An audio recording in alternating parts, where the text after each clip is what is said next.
d'abord, mes chers amis, avant de commencer ce nouvel entretien sur la chaîne YouTube de la province de France pour l'Institut du Christ-Roi Souverain Prêtre, je voulais vous dire ma joie de vous retrouver, ma joie de m'inviter chez vous ou de vous recevoir chez moi. Je ne sais pas, je vous laisse choisir la solution qui est à votre préférence. Mais c'est sûr que voilà, dans cette période de confinement, et puisque je vais en parler durant cet entretien, des défis du confinement et peut-être des solutions à mettre en place pour relever ces défis d'une façon chrétienne, mais il me semblait important de commencer cette vidéo en vous disant, dans le sillage des interventions de mes confrères, évidemment que vous nous manquez. Voilà, nous avons hâte, tous vos prêtres ont hâte de vous retrouver. Nous avons hâte de remonter la nef à l'occasion de la messe dominicale et bien de vous asperger d'eau bénite, peut-être de vous réveiller avec le goupillon à l'occasion de l'aspergesme. Nous avons hâte de vous retrouver à l'issue de la messe, sur le parvis, d'échanger des nouvelles, de partager vos joies, de vous consoler dans vos peines, voilà, d'échanger tout simplement, d'être avec vous, d'être un véritable pasteur au milieu de son troupeau, voilà, dans cette atmosphère si chaleureuse de nos vies paroissiales, un peu à l'image du reste du soir au bivouac, notamment pendant le pèlerinage de Chartres. Vous connaissez, beaucoup d'entre vous, la scène, notamment sur le bivouac de Choiseul, où après une journée de marche, d'épreuve, eh bien, on a plaisir à revoir les uns et les autres et de partager des nouvelles. Et bien voilà, donc nous avons hâte de tout cela. Il me semblait important de commencer cette vidéo en vous le disant. Donc on prie fort pour vous, on vous accroche à chacune de nos messes en récitant notre bréviaire, on prie, on porte vos intentions. Donc merci aussi des vôtres et de votre soutien à travers vos messages, à travers votre affection pour vos pasteurs. Donc mes chers amis, durant cet entretien vidéo, il s'agit de vous entretenir sur les défis du confinement qui touchent vos familles à l'occasion de cette pandémie du coronavirus. Une première chose, je ne suis pas là du tout pour vous donner mon avis d'expert, comme si j'étais un survivaliste expérimenté en mesure de vous offrir des solutions miracles pour vous aider à vivre ce confinement. Par ailleurs, je ne prétends pas, évidemment, mesurer l'étendue des défis qui touchent vos familles. Nous le savons, il faut rester humble. Je crois qu'il y a toujours une part de mystère qui touche la porte d'un foyer lorsqu'on le quitte, lorsqu'on le ferme cette porte et qu'on vient de vous visiter en tant que prêtre.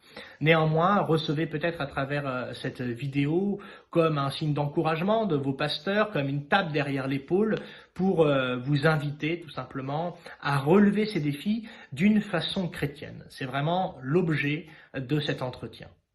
Un encouragement et peut-être un éclairage chrétien sur ce confinement. Adolescent, j'ai eu l'occasion de passer certaines soirées d'hiver avec mon grand-père, que je salue au passage.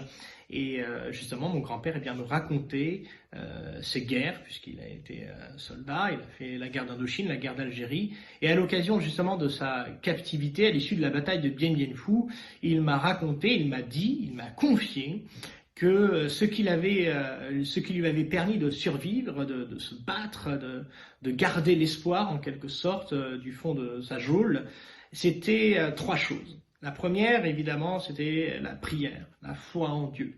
La deuxième chose, c'était le désir de retrouver sa femme et ses enfants restés en métropole, donc l'amour de sa famille. Et la troisième chose, qui n'est pas des moindres, mes chers amis, il me l'a toujours dit, ça m'a profondément marqué, il m'a dit aussi ce qui nous a permis de nous maintenir, c'était l'humour, la bonne humeur, la capacité de savoir rire de situations qui sont certaines fois à notre désavantage. Alors déjà, trois choses pour vivre ce confinement qui n'est pas une captivité, hein, il faut quand même bien l'admettre, mais trois choses, je crois que c'est évidemment l'amour de Dieu dans la prière, l'amour de sa famille, ses frères et sœurs, ses parents, essayer d'être à sa place au sein de la vie domestique. Et une troisième chose, c'est la bonne humeur. Rester toujours de bonne humeur, garder le sourire. Je l'ai dit lors du sermon du dimanche de l'Étaré, ce que disait Guy de Larigaudy, garder et faire un sourire, eh bien c'est si simple et cela change tant de choses. Maintenant, avec ce confinement, je crois que c'est possible pour vous comme pour moi, pour chacun d'entre nous finalement, d'établir 2 colonnes, une colonne de gauche dans laquelle nous mettrions tous les défis qui touchent ce confinement, cette période de cloisonnement, et à droite peut-être tous les avantages, tous les intérêts que nous pouvons y trouver. Dans la colonne de gauche, celle des défis, celle des difficultés, on pourra trouver bien évidemment l'organisation quotidienne avec la promiscuité de tous les instants, la question du travail scolaire des enfants, celle du rythme de vie différent en fonction de ces derniers, entre les plus grands et les plus jeunes, et bien entendu le télétravail du père voire de la mère, qui peut être tout à fait redoutable avec cette présence pleine de vie autour de soi.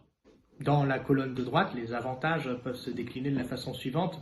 Tout d'abord, les bienfaits d'une famille qui se retrouve, qui se rassemble, qui se trouve finalement contrainte et forcée, certes, mais d'être réunis. Et ça peut être une chose excellente pour chacun d'entre vous. Ce sont des liens qui se resserrent, des confidences qui se font naître. Ce sont des échanges, des discussions qui se prolongent le soir entre vous. C'est aussi l'avantage d'une vie de prière plus authentique avec la famille qui peut-être met à un point d'honneur en cette période de difficulté pour se placer sous l'égide de Saint Joseph, de la Sainte Vierge et de notre bon Seigneur Jésus. Et enfin, cette période de confinement offre sans nul doute l'occasion pour les membres de la cellule familiale de vivre la générosité d'une manière plus intense, plus authentique et plus large. Mes chers amis, le grand défi de la vie spirituelle, ce n'est pas d'être, mais c'est de durer. Or, durant cette période de confinement, c'est notre patience qui est mise à l'épreuve. On ne peut aborder ce fameux « restez chez vous » inhabituel et obligatoire en étant seulement habité par de bonnes intentions dont nous savons que l'enfer est pavé. Prenons garde à l'insouciance.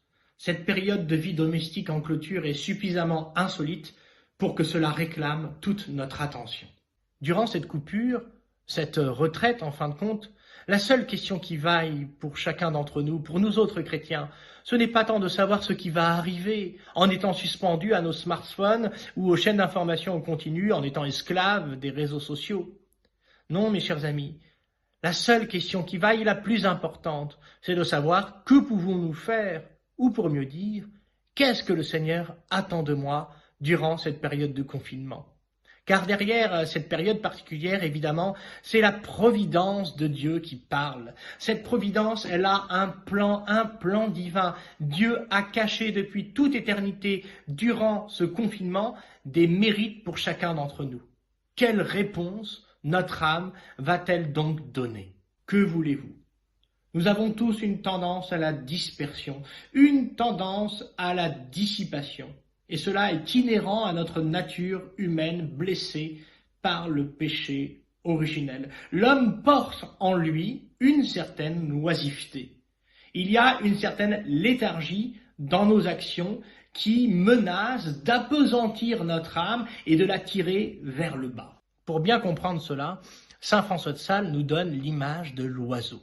Alors on peut penser, par exemple, à un albatros. Non pas l'albatros de la poésie de Baudelaire, mais l'albatros dans le dessin animé Bernard et Bianca. Ce dernier s'élance du haut d'un gratte-ciel pour prendre son envol. Or, finalement, il peine à trouver son équilibre dans le ciel, ce qui donne une scène assez cocasse avec nos deux petites souris qui sont sur le dos de l'albatros. Mais passons. Qu'est-ce que nous dit saint François de Sales? Il nous dit la chose suivante. Pour qu'un oiseau reste en l'air, pour qu'il maintienne son équilibre, il lui est nécessaire de battre de ses deux ailes. Et ces deux ailes, ce sont l'aile de la résolution et l'aile de la prière, l'aile de la confiance en Dieu et l'aile des vertus chrétiennes. Vous comprenez donc, mes chers amis, que pour rester en équilibre dans notre vie, nous ne pouvons pas, au risque d'être tirés vers le bas, faire fi de bonnes résolutions et faire fi de la prière pour soutenir la réalisation de ces résolutions. Et c'est là où je voulais arriver. Pour bien faire battre les ailes de notre âme, nous avons besoin d'une règle. Nous avons besoin d'une règle qui vient tempérer les ardeurs de notre nature blessée, qui nous fait tendre à la dissipation, à la dispersion, au déséquilibre en fin de compte. Et l'histoire religieuse de la vie de l'Église est pétrie de cette nécessité de règles. La règle, en fin de compte, c'est un mélange entre l'empirisme organisateur et le trait de génie soutenu par la grâce du Saint-Esprit d'un fondateur d'ordre. On peut penser évidemment à la règle de Saint-Benoît, on peut penser à la règle du Carmel réformée par Sainte Thérèse d'Avila, ou encore à Saint Vincent de Paul qui va écrire, qui va rédiger les règles des Sœurs de la Charité, ou Saint François de Sales et Sainte Jeanne de Chantal avec l'ordre de la Visitation. Bref, mes chers amis, nous avons impérieusement besoin d'une règle de vie pour bien vivre ce confinement. Gustave Thibon a cette formule « Ne croyez pas aux briseurs de règles qui parlent au nom de l'amour libre. Lorsque la règle est brisée, l'amour avorte. » Et d'ajouter « Tu méprises les règles, les traditions et les dogmes, tu ne veux imposer aucun cadre doctrinal à ton enfant, à ton disciple, fort bien. Tu lui verses à boire un vin précieux, mais tu oublies seulement de le munir d'une coupe. Qu'est-ce que le vin sans la coupe? Il ruisselle en vain sur le sol, et le voilà, à terre, il produit la pire boue. » Et Bossuet, de son côté, dresse le constat suivant sur les mondains, sur ceux qui ont l'esprit du monde, et le constat de Bossuet est encore valable aujourd'hui, spécialement pour la société de consommation, lorsqu'il dit que les mondains courent à la servitude, à la dépendance par la liberté. Ce que Alain Souchon traduit dans son titre Foule sentimentale, on nous inflige des désirs qui nous affligent. Et Bossuet, lui, de rajouter que les chrétiens, eux, sont invités à courir à la liberté, à aller à la liberté par leur dépendance, par la reconnaissance de leur dépendance à Dieu. Voyez-vous, on ne peut pas s'affranchir des règles du décalogue, mais évidemment, pour vos familles, il s'agit d'incarner ce décalogue, de reconnaître cette dépendance à travers une règle de vie. Assurément, vos familles ne sont pas des familles religieuses au sens d'un ordre constitué. Néanmoins, il y a des coutumes, des mœurs, des habitudes familiales qui sont sûrement déjà établies et qui méritent d'être protégées, d'être choyées et même d'être confirmées lors de cette période de confinement. Il y a cependant un point commun entre les différents ordres religieux et la vie des familles, c'est que pour l'édiction d'une règle, on a besoin d'une autorité. Et pour la règle de vie d'une famille, on a besoin d'une autorité paternelle pour l'édiction de cette règle claire et précise, et de l'autorité maternelle pour son application douce et pratique. Pour que cette vie commune et confinée soit au maximum fructueuse et bénéfique pour chacun des membres de vos familles, je vais me permettre de vous livrer quelques exemples de règles, mais je crains évidemment d'enfoncer des portes ouvertes, pardonnez-moi, mais les choses vont toujours mieux une fois qu'elles sont dites. Donc, bien évidemment, il y a le respect d'horaires fixes, tant pour les repas que pour les horaires de lever ou de coucher, de bien veiller à la vertu si jolie de ponctualité dont on dit qu'elle est la politesse des rois, de faire aussi, de prendre garde au bon ordre, à la propreté, au rythme de vie de chacun, d'établir, de préciser, au besoin de distinguer des lieux de vie, des lieux communs et des lieux privés, des lieux de calme, de silence et des lieux de détente, je veux dire, d'exultation familiale. Évidemment, il faut veiller à son hygiène de sommeil, ça c'est très important, parce que manquer de repos, c'est risquer de dynamiter l'harmonie et la paix familiale. Je vous invite aussi à initier des jeux, j'allais dire, civilisateurs, peut-être d'apprendre une poésie, que chacun des membres de la famille apprenne une poésie, que avant le dîner, le soir, eh bien, un membre de la famille, chaque jour, récite une poésie devant tout le monde. Ça peut prêter à sourire, mais je crois qu'on a une grande richesse dans la littérature française pour savoir en profiter dans ces périodes. C'est ce que du reste Fabrice Lucchini fait tous les jours avec les fables de La Fontaine. Et enfin, on ne saurait trop insister sur la grande question de la sanctification du dimanche. Et pour cela, je vous renvoie à la pertinente conférence du Shannon Merli sur notre chaîne YouTube. À savoir que, je me permettrai de préciser juste que lorsque vous regardez la messe en vidéo, eh bien, installez-vous dans un endroit qui prête à la prière.